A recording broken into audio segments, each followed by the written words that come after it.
How you doing? I'm doing well, how are you? I'm good. Where are we? We are at Akkurat.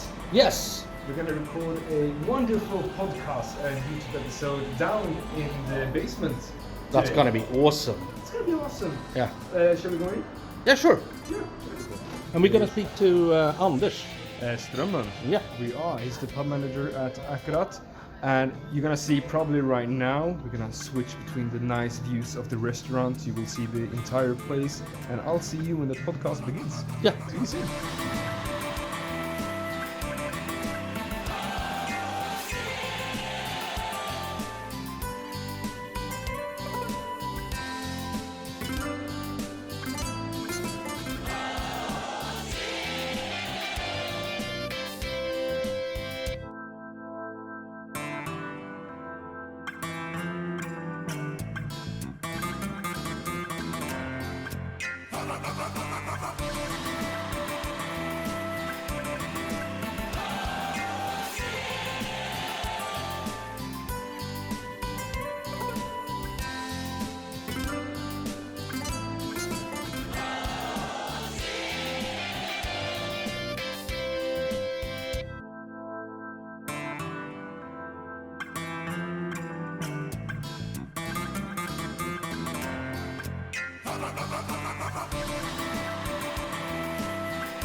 Hey guys, and welcome back to the Beer Bubbles podcast. We're not only recording a podcast today, we're also recording a YouTube clip.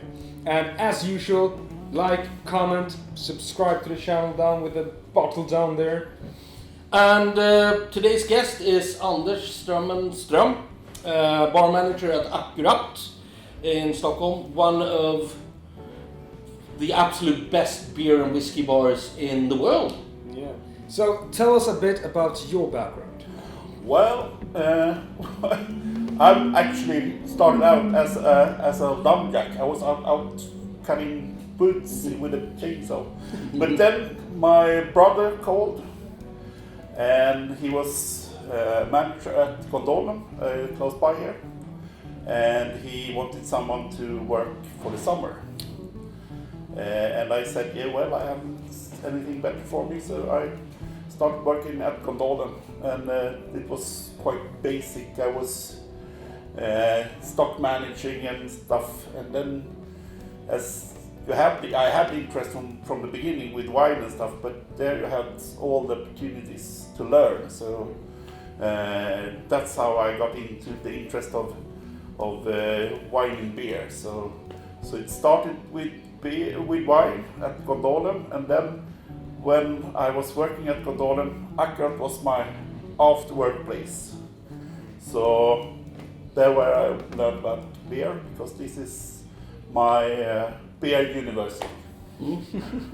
Let's start by saying cheers. Yeah. Cheers. And we're drinking Cali beer from Smith Street, Yeah. the new venture of Oppigårds. Cheers, guys.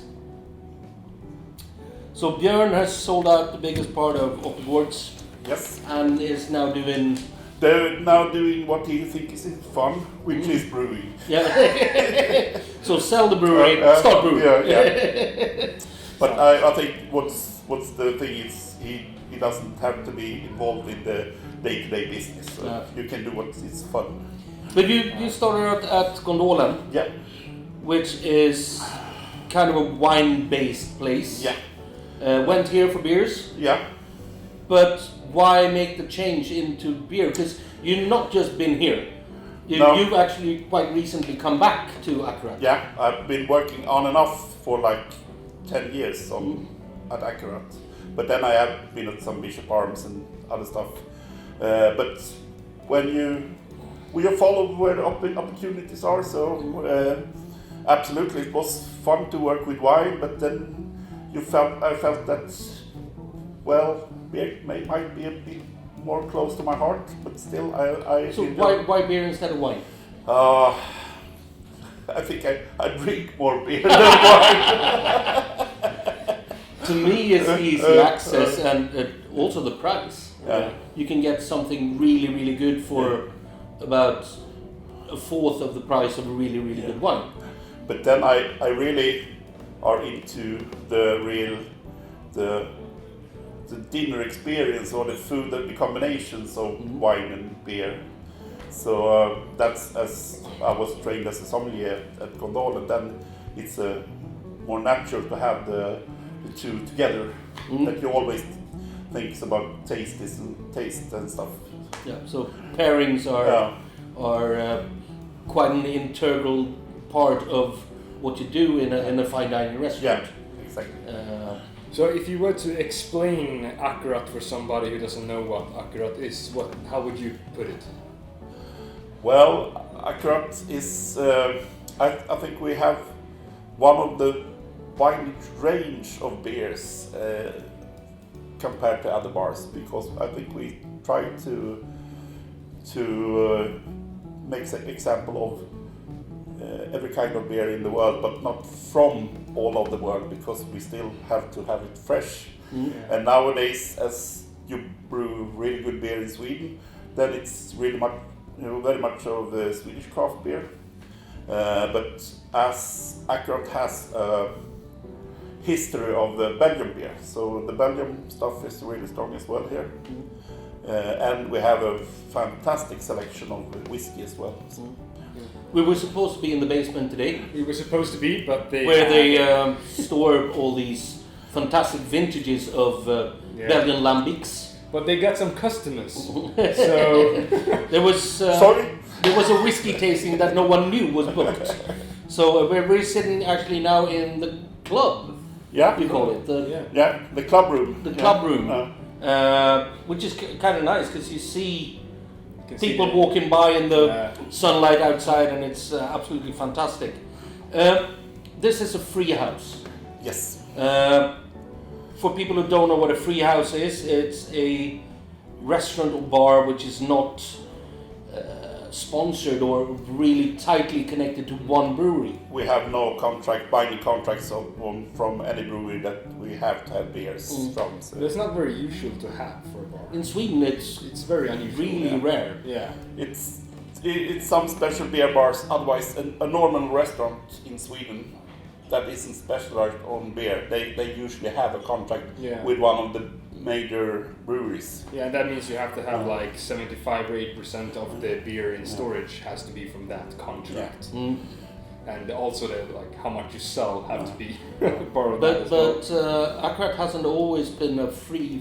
Well, it's been a free house, but still used a main brewery as head deliverer, or how do you say it? Well, as the main producer. Supplier, I would say. Yeah, main supplier. But now it is actually a proper free house. Yeah, it is. So you only work with whoever you like. Yeah, where I think I would like to say where quality is, we buy it. And you get to decide. We get to decide. Yeah. Actually, you get to decide. Me and I have a colleague as well, Christian. We do parts of this bar managing. So yeah, we get to decide. But I'm staring at a green bottle right now. Yeah. Which I'm very interested in. So. Well, as we didn't get to be in the cellar, we went down to have a look, and then I found one of my favorite guesses, spontaneous fermented Belgian beer. This is a 10-year-old Chardonnay, black label. They do a white label as well, but then they have killed the beer. It's not alive anymore. So it's pasteurized. Yeah. But this is still alive and kicking? This is still alive and kicking, and usually the young Chardonnay gases are really, really volatile. They really pushing it. So I would say 10 years old, they are almost always at the best. Okay. Okay. So should we try it? Oh, Why not? Cheers. cheers. Cheers.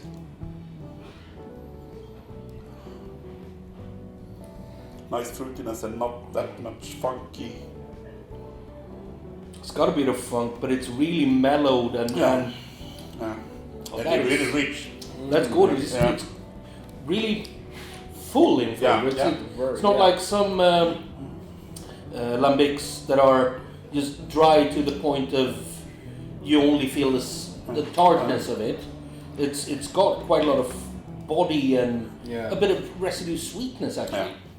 And now this is like so many foods. We have our mussels that we are famous for. I think most of the different recipes we have, this would be great, or with a fish or something. It's really, really nice. And now when it's asparagus time, it's match made in heaven. And while we were recording, we actually found our so far only patron sitting in the bar at Akkurat. Cheers. Yes. So nice to have you in the YouTube. You're having the Rydberg Yeah. and having a beer here at Akkurat. Guldbron. Guldbron from Akkurat. Akkurat and Akkurat. Really good stuff. Very good. Could you just leave that for 1 minute and come with me? Right. Just 1 minute. Let's see. Do this so we get you in the picture properly.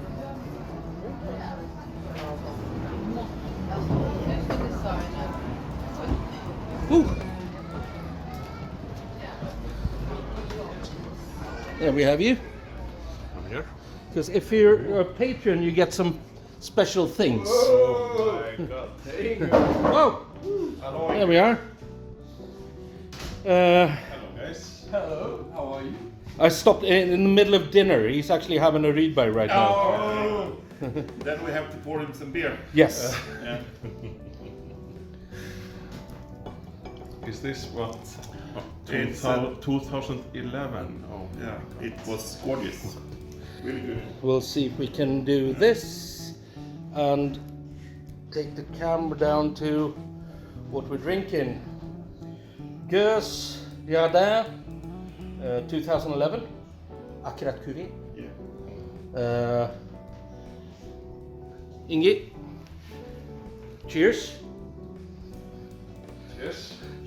And this is what happens sometimes when you're a patron, yeah? Cheers. Amazing.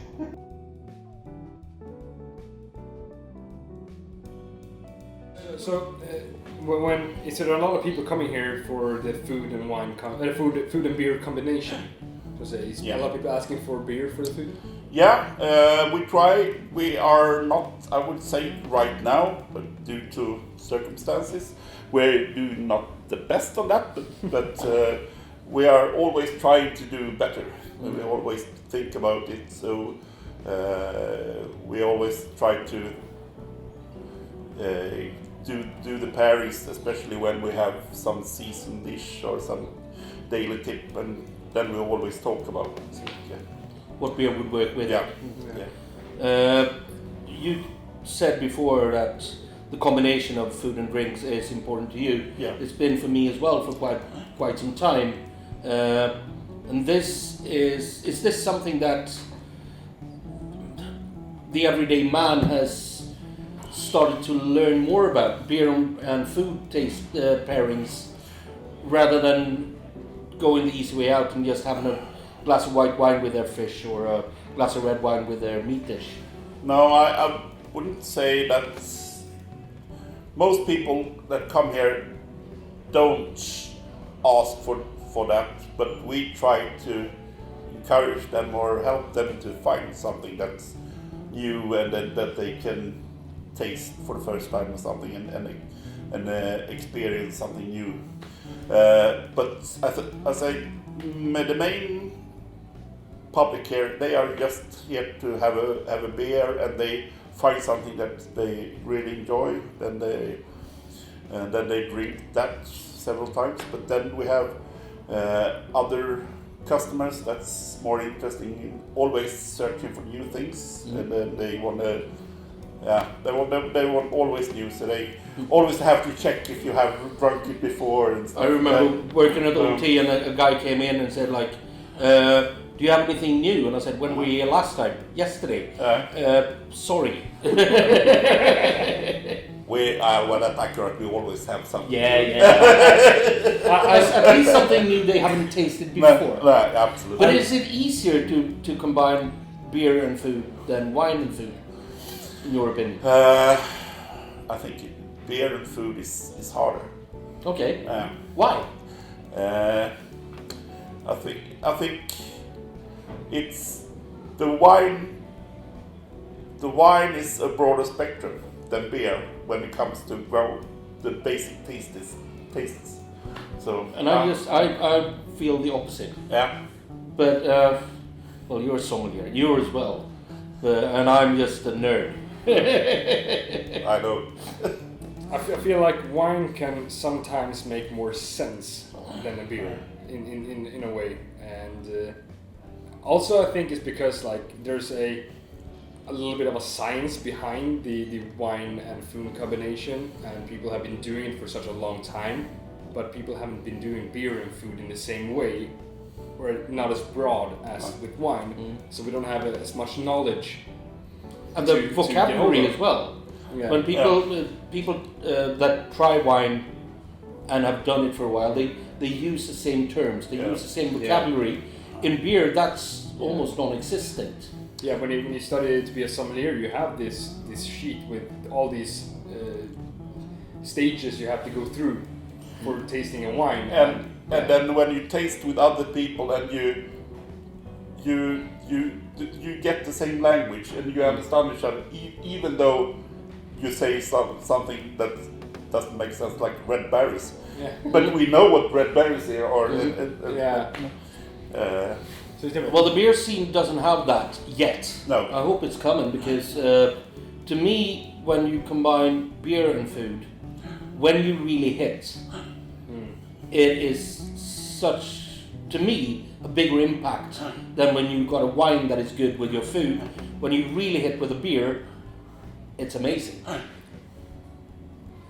So we have to do the beer bubbles, beer and food combination episode soon. Yeah. And it goes through the... Sign up. We might just come here, drink this beer and have some mussels. Why not? We can set up some cheeses and stuff. Yeah. How many taps do you have running? We have 9 plus 15, 24 normal drafts and 4 cask ales. So you're one of the few places. But we usually don't have maximum 3 casks. But you are one of the few places here in Sweden that actually do proper cask condition ales. Yeah, and I think that's one of the last really craft in serving beer. That's not that you have to learn by doing. You can't read it. No, you have to have another experienced guy teaching you and tasting. I remember the first time I was gonna open one of these gravity poured beers on Älghjärtat without CC there, and he tried to explain to me on the phone how to make it. That did not work out as well. Because I ended up pouring out like 3-4 liters of beer in the bottle. That's gravity pour. Gravity pour could be also very, very alive. It just exploded in the bar. I'm like, what's happening? But relays, you actually have to taste it and see if it's matured enough. Yeah. Because when you open it, when you tap it, it starts to breathe again, and the secondary fermentation starts, and that fermentation has to slow down, and then the beer is done. And you taste it daily to feel, and it could change for some hours. And if it goes off badly.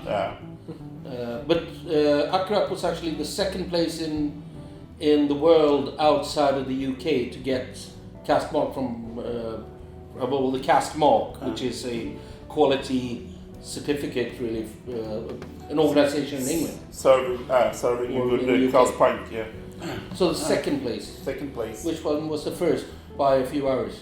It's really close by here. It's Oliver Twist, where CC Where I used to work. And it's our friends. We have a long history with Oliver Twist. This doesn't have to do with the podcast at all, but earlier today I got a phone call from CC right before we were going to meet, and he asked me what I was doing.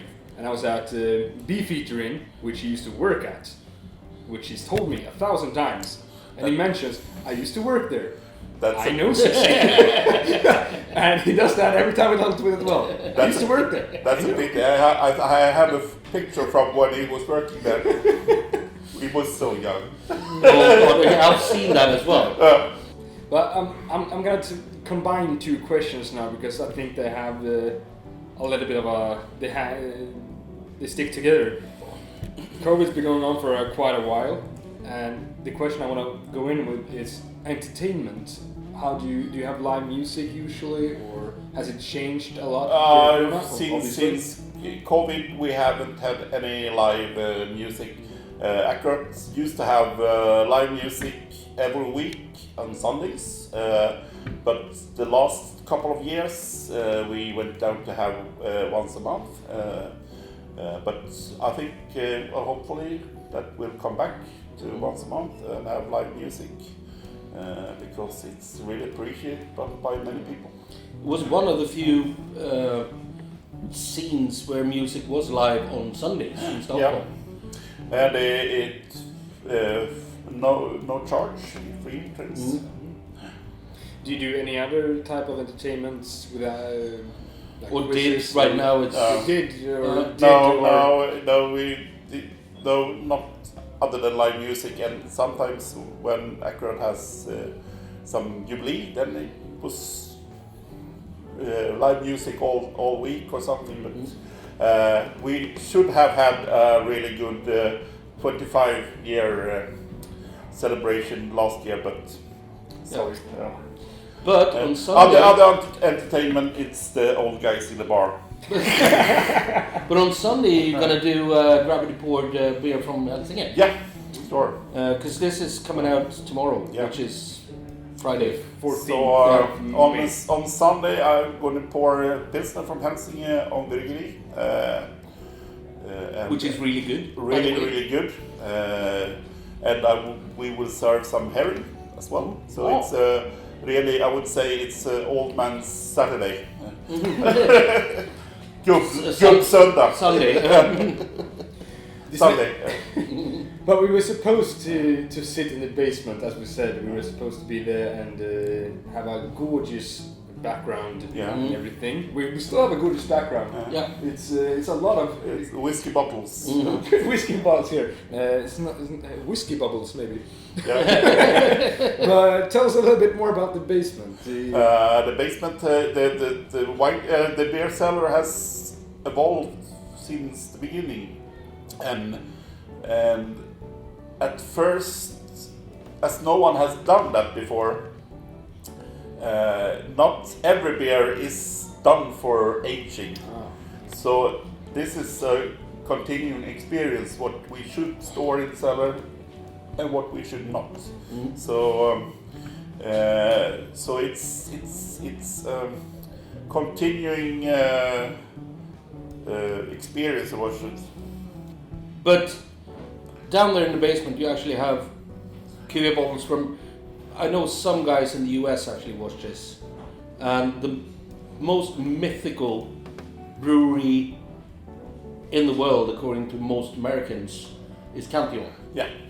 And you got vintages that the brewers themselves don't have anymore. No, we have like 20 years old Cantillons and stuff. Yeah. And they actually did beers for Akkurat. Yeah. They did the Soleil de Menu, and they have done a couple of other beers, but I think the Soleil de Menu is the beer that everyone's talking about, and that With the is cloudberries. With the cloudberries, and they've done four different. Four different ones. Yeah. And one year, on the 20th anniversary of Oliver Twist, they had one keg and they were gonna. The den owner put up on Facebook, "We're gonna open it at 5 o'clock," and he stood on the keg and said, "Our sister restaurant, which because it was the same owner from the beginning, will turn 20 tomorrow." And then he took the keg and they carried it up to Oliver Twist, and I was standing in the bar, and I had maybe 10 customers. And I saw the keg coming, so I went back, I connected it, come back, and there's 250 people in front of me. It was all people were being at Akkurat, they just followed. And your boss to be, Thomas, he was standing in the bar with a guy who was new.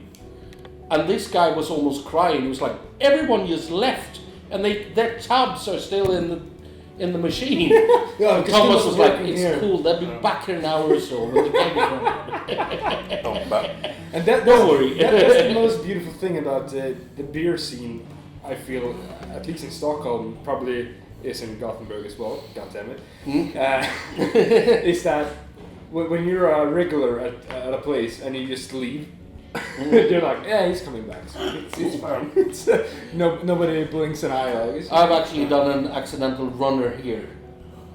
So I called the then bar manager, Rille, in the morning, the day after, and said, "I think I forgot to pay my bill." And he said, like, "Yeah, I paid it. You pay it next time you come down. No worries."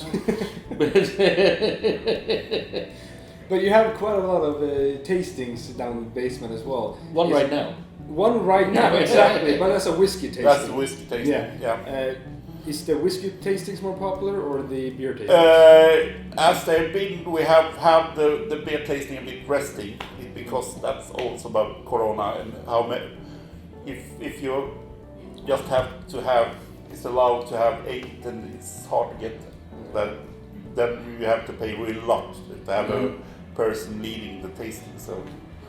But there's a new guy coming in doing tastings for you. I heard that. I think he's quite the celebrity on the podcast and stuff. So we got to do beer tastings down, or I'm gonna Yeah. hold beer tastings here at Yeah. Akkurat in the future. So if you want to try some beers and you're in Stockholm, call Akkurat, get me. Yeah. So you can either call Akkurat, CSC Entertainment, or Beer Bubbles. Whichever you want. What are people drinking nowadays? Because this is the eternal question. People change their palates. What is it in these days? At least here. I think it's like different segments. So I think the large group of people who really like to drink beer, they are still discovering that India Pale Ale is a different beer. So they ask for India Pale Ale,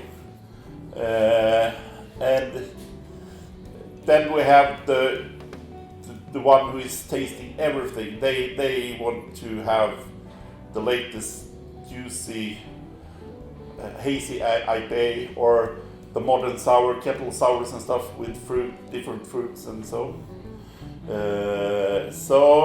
And then we have the old guys like me who really enjoy a cask ale or a lager. a lager I'm basically an old guy. yeah. Yeah. Or this. Yeah.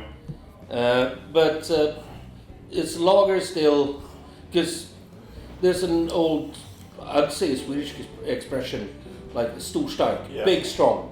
Do people still come in and order that? They still come in and order that, and I think that's fine if you want it. Then for me, the Storstark is the cheapest lager on draft, and they get that. And here they get luxury because they get Hedemora Pilsen from Oppigårds for a really nice price.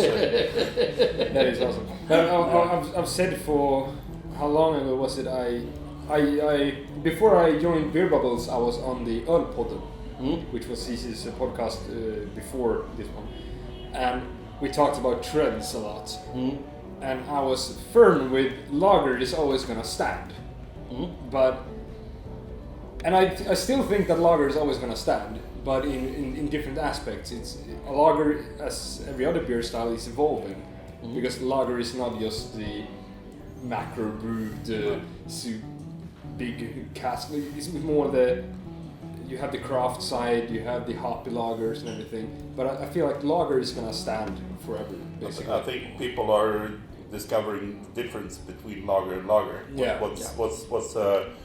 What's made in a factory or what's made in a craft brewery. Yeah. It can still be quality if it's made in a factory, but it's a different kind of experience to drink a craft lager which has matured long enough, which is if it's made in the right factory, it's matured long enough as well. Yeah. But some most doesn't. Most macro-brewed lagers today are actually sold before they're made. Yeah. So they rush it. Yeah. But I feel like there's also this thing with there's also where does the beer come from? Like when you know it's from a small brewery, it's handmade. You know the guys. You know unpasteurized, and you know the guys who spend their time and all the time and money and souls to make a good beer. I think that gives you a little bit more like, this beer is good. Like I remember I did an interview with a couple of Gothenburg brewers about if you're a home brewer and you want to start your own brewery, what should I think about? And Richard from Bibliotek, he said to me, don't. Yeah. Because it's actually taking all your money and thrown it into a black hole. Because you will never get your money back, but you might have fun throwing your money away. And if you're going to get your money back, it's this much of a chance. Yeah. But of course there are breweries in some cases that have really done it, that has been lucky enough to get bought up by a big company. Like, but also the ones who are independent now that have been around for a while, like Akkurat, like Nynäshamn, like Skebo, like Jämtlands, Nils Oskar. There's quite a few that still produce quality beers and have done it from the start. Yeah. And there's a reason they're still around. They do good beers. And they have a really good core production that they sell volumes of. They don't have to always do new things because they have established them as a good. Yeah. And the new things are actually paid by. I feel like the beer industry is just like the rock and metal industry when it began. In the beginning, you knew about every band or brewery there was, and as further it goes, it's like it's getting a bigger and bigger mess. It's hard to keep track. That I can relate because when some years ago, before the really big boom, when it started hundreds of breweries in Sweden, you always when someone come to the bar and ask, I will start a brewery, and you were really interested, and then you felt like okay, nice try. Good luck. I will drink a beer when it's finished, but come with your chest if you want it was soon like they were starting breweries in every corner of the. But it is a good thing for like out in the countryside. Most small breweries that start have a fan base in their own town. Yeah. And it's good for the development of small companies out in the country as well. Yeah, I would say if you start a small brewery out, start a beer bar. Yeah. Because then you have set off of your normal production. Yeah.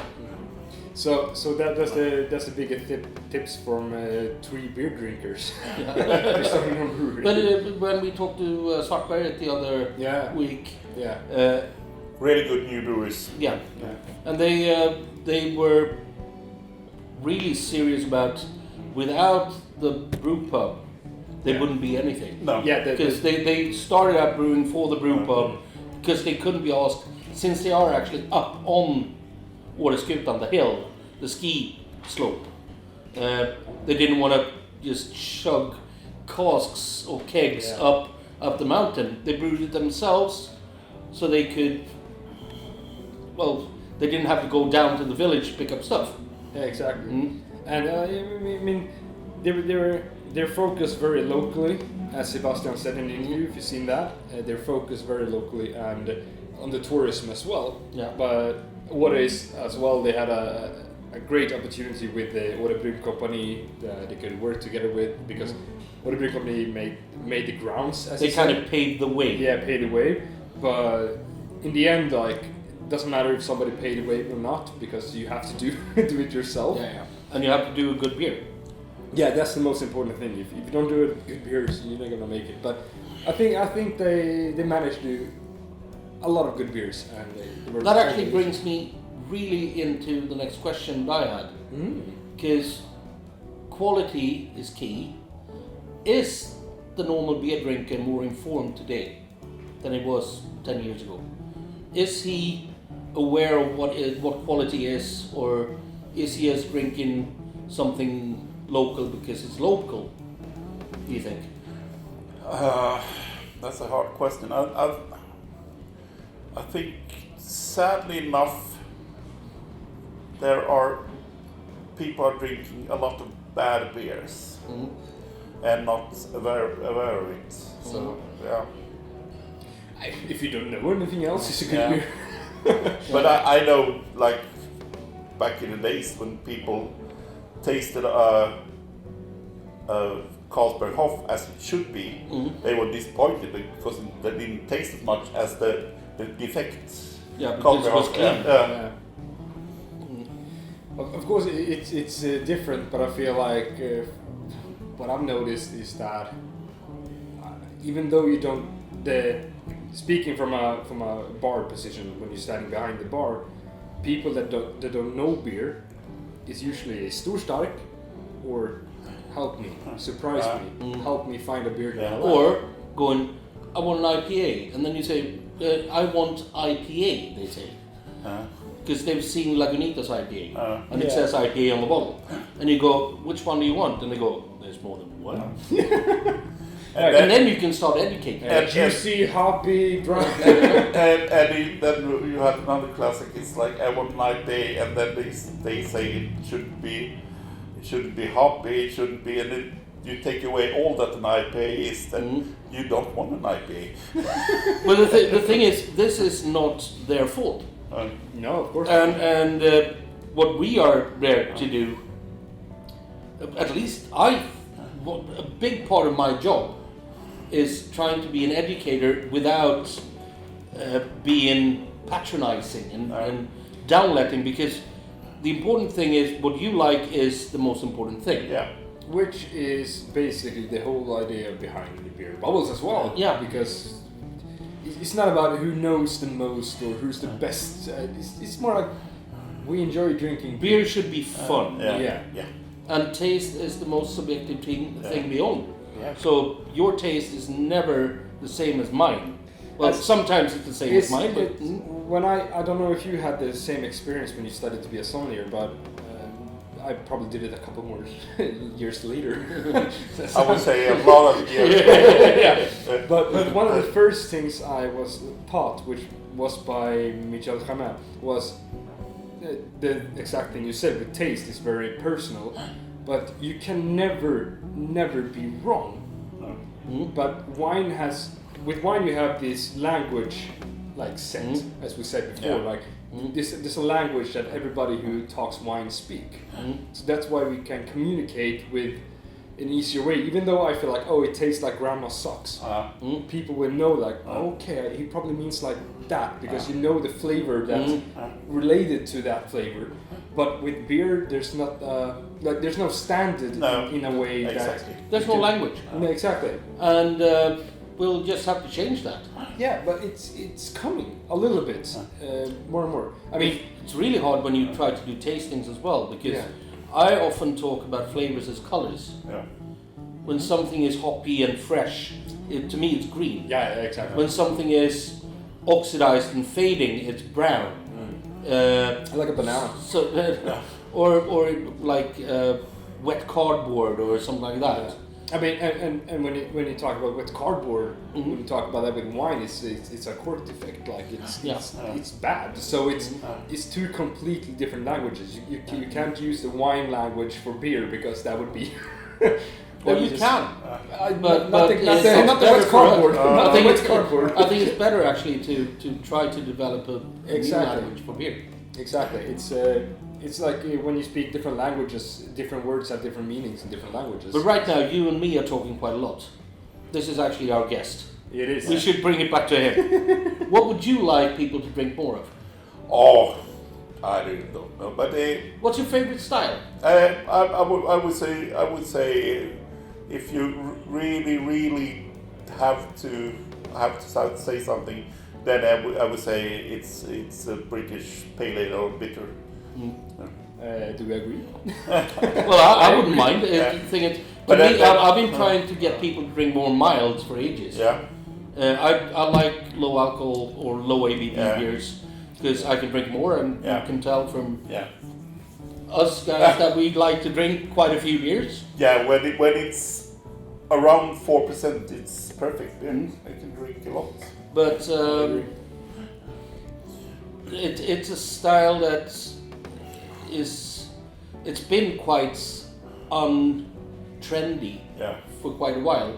But people are actually going back to drinking traditional styles. But I don't know it must been was it a tender from Systembolaget, and it showed up a great deal of bitters and milds a couple of months ago. Because Systembolaget actually drives what people drink more than people think. Yeah, they have people working. They have a specialized like they throughout the what do you call it? Tenders and what kind of beers they want. And breweries can send in their tastings and they try it blindfolded without knowing the brand. They choose it and that's a good. Not good blindfolded, but blind. But blind, yeah, blind. But I think that's a good thing. That's a really good thing Systembolaget does. But what people don't realize is that Systembolaget's got a power over what is going to sell and produce. Because if they say, well, right now we want hoppy wheat beer, then all brewers in Sweden are going to try to brew a hoppy wheat beer, and then the market will be flooded with that, so people will start drinking it. And I don't know if it's good all the time. It's both ways. It's of course both ways always. But because then it gets flooded that time of the same type of beer. So now every brewery is doing the same, and I think that's as I'm buying beers. Well, nowadays I have only Saison to choose about. But I had a problem when I worked, especially down at Carnegie. I tried to source a stout that was under 5%, really dry, and there was nothing to find. There was Soltormen from Nynäshamn and Guinness. That's it. Dricka stout. Och dricka stout. Okay, well. And that was. That's the best one. Yeah, but that's the ones that were available to find. Which means that if Systembolaget doesn't put it up in a tender, brewers won't brew it. well, maybe that's true. That's true. But I feel like the what is it? Ollie said it. I think. Stockholm Brew. Yeah, Steve Bates. Yeah, Steve Brewery. Not Ollie. Okay. Yeah. Okay. There's more than one Ollie. Oh. Yeah. we were talking about Systembolaget with him a little bit, and he mentioned that it works quite well if you know their system. Yeah. Like you have If to you really work with the system. Yeah, exactly. And he said that as long as you work with the system, you're gonna get all the good stuff from working with them. But if you try to go out of the system a little bit, you're fucked. Yeah, you're fucked. But I think we should try to conclude this soon. yeah. So, with the question, what is the future of Strömmen and Akkurat? Yeah. Akkurat now after feel that we finally can after this corona stuff doing what we should do, and that's getting better with both having more beer and better food and having fun. So Strömmen's future is in Akkurat for right now. Yeah, absolutely. I think it's has been almost a lost year, but that we couldn't develop anything. We just have to survive. Yeah. And now government's Now gone out and said like 1st of June they're gonna start release restrictions at least. Hopefully. But now I feel we can like develop, not just survive. So, Yeah. Do you want to do the last question? The absolute last question. Do you want to do Yes, this? please. Yes, you can. Anders, I'm terribly sorry, but you're gonna die. You're on your deathbed, Yes. and you can have one more beer. Yeah. Not lots of them, just one. Just one beer. Whichever you beer, want. What beer, like, from all beer production in the world, what beer would you It will have? magically appear in front of you. That's because that's my last. Yeah. Your last hurrah. Yeah. Then I think, as I remember, it could be an imperial stout from America called Siberian Night. Which brewery is that? I don't remember the brewery. Okay. Well, let's have to check it out. Yeah, That's a good beer. they fill it in. But that's absolutely the best imperial stout I ever drank. And we here at Akkurat, they had like a cask that was Hidden away. for 10 years. I think 8 to 10 years, and that was magic. So it was the age as well. Yeah. Oh, okay. Well, I remember a special imperial stout that I drank down here all the time when I worked in Oliver Twist, and I was the only one who drank it. That was the Avery Tsar from 2013. I think you drank it all. Yeah, I know I had the last bottle. Yeah. And that was when I had a bad night. I just came down here and had. And then I was happy again. Yeah. Since it was 13% Beer- and 65 centiliters. Beer knew that. Well, guys, you know what it's like. Thank you very much, Anders. Thank you. Thank you. And Hopefully you got something of that. yeah, of course. This was amazing, and we love to be here at Akkurat. And what it seems like is that we're gonna get to be here a little bit more Yeah, often. you're welcome to record anytime you want. So big shout out to Akkurat. Thank you very much. Thank you. Thank you. And don't forget to subscribe to the podcast. Press that notification bell. Like it. Please check out our Patron site. We try to survive from doing this as well. So if you have a chance, help us out.